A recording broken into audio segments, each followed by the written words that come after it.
और मैं आज फिर से एक बार इस सदन में जिम्मेदारी तब के साथ कहता हूं, दोनों सदन में जब तक भाजपा का एक भी सदस्य है, धर्म के आधार पर आरक्षण हम नहीं होने देंगे। इस संविधान विरोधी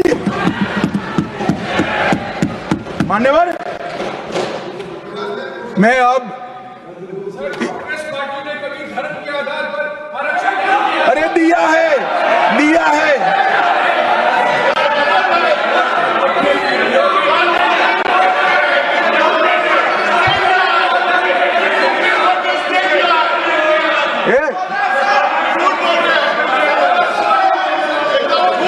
मान्यवर, इससे तो ये बच जाएंगे, मगर मैं रिकॉर्ड पर से कुछ कोट अनकोट कहना चाहता हूं, जो संविधान सभा की चर्चा का रिकॉर्ड है। जवाहरलाल नेहरू जी ने कहा, मैं ये देखकर सचमुच आश्चर्यचकित हूं कि नियुक्तियों में आरक्षण के सिद्धांत को कितनी देर तक ले जा रहा है, मतलब कितना बढ़ा रहे हैं। मुझे नहीं लगता कि ये बिल्कुल अच्छा है। ऐसा लगता है कि मुदलियार और ब्राह्मणों के सिवा लगभग सभी जातियों को पिछड़ा वर्ग में शामिल कर देंगे। मान्यवर, सरकारी सेवाओं में आरक्षण के लिए इनके विचार थे। मैं इस बात से चिंतित हूं कि सरकारी सेवाओं में नियुक्ति के लिए जिस तरह से बहुत सारी जातियां और समूहों के आरक्षण के प्रस्ताव आते हैं, यह बहुत बुरी प्रवृत्ति है। इससे सरकारी कामकाज और आम तौर पर विकास और सार्वजनिक जीवन में गिरावट आएगी। मान्यवर, ये इनके विचार है, आज तक नहीं बदले, यही विचार है। मगर अभी जोर से बोलना, एक शब्द का प्रयोग मैं नहीं कर सकता, आगे गलती हो गई थी।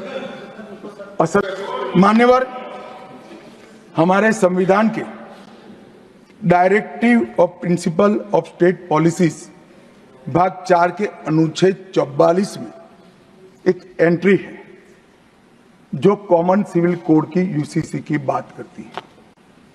क्योंकि हमारे संविधान का फैब्रिक पंथ निरपेक्ष है, हर जाति, हर धर्म, हर समुदाय के लोगों के लिए समान कानून होना चाहिए, इसका हमारा संविधान पक्षधर है। मान्यवर, ये यूसीसी क्यों नहीं आया? यूसीसी इसलिए नहीं आया कि संविधान सभा समाप्त होने के बाद, चुनाव होने के बाद, पहले प्रधानमंत्री जवाहरलाल नेहरू जी मुस्लिम पर्सनल लॉ लेकर आए और यूसीसी नहीं आया। मैं आज कांग्रेस पार्टी को इस सदन में सार्थ पूछना चाहता हूं, क्या पंथ निरपेक्ष राष्ट्र के अंदर सभी धर्मों के लिए एक कानून होना चाहिए या नहीं होना चाहिए?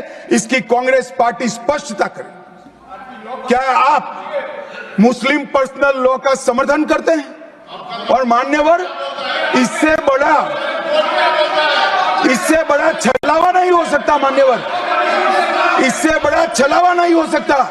इन्होंने हिंदू कोड बिल भी ला दिया। हिंदू कोड बिल उठाकर देख लिए। हम तो नहीं चाहते कि हिंदू न्याय शास्त्र के आधार पर इस देश का कानून बने, अभी के जीवन के मूल्यों के आधार पर कानून बनना चाहिए। मगर हिंदू कोड बिल में एक भी पुरानी हिंदू न्याय व्यवस्था का कोई नामो निशान नहीं है। हिंदुओं को बुरा न लगे इसलिए मुस्लिम पर्सनल लॉ दिया, तो सामान्य कानून को हिंदू कोड बिल बना दिया।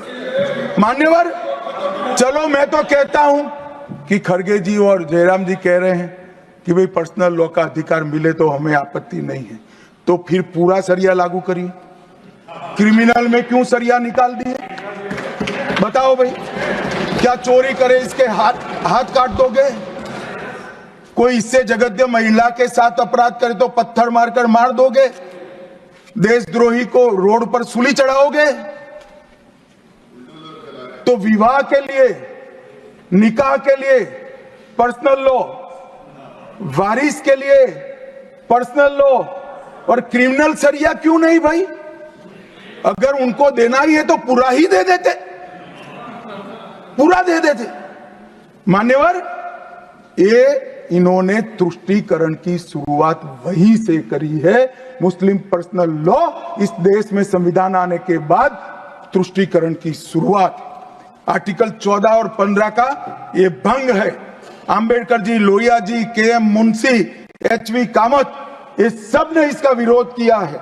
1973 से 16 तक 11 बार देश की सुप्रीम कोर्ट ने यूसीसी लाने का आग्रह देश की और राज्य की सरकारों ने किया है। आप नहीं ला सकते, तुष्टीकरण से ऊपर नहीं उठते। मैं बैठिए, मैं बताता हूं। मान्यवर, हमने ही उत्तराखंड में भारतीय जनता पार्टी की सरकार ने यूसीसी लाया। हमारा काम करने का तरीका, मैं आपके माध्यम से दिग्विजय सिंह को कह रहा हूं। वो कहते हैं कौन रोकता है, हम खुद रोकते हैं। कारण बताऊं मैं, सुनने का धैर्य चाहिए, क्योंकि हमारा तरीका है कि लोकतांत्रिक तरीके से काम किया जाए। समाज के जीवन में इतना बड़ा सामाजिक बदलाव करने वाले कानून को उत्तराखंड सरकार ने मॉडल कानून के रूप में पारित किया है।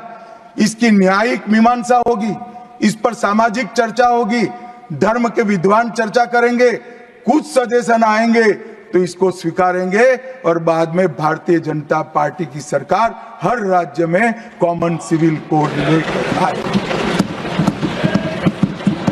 आज तक नहीं मिला, वो भी कांग्रेस पार्टी के तुष्टीकरण की नीति।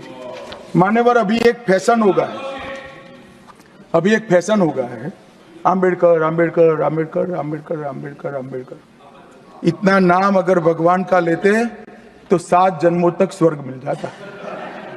अच्छी बात है ना? ना सुनिए तो, सुनिए ना, आप सुनिए ना, मैं बताता हूं।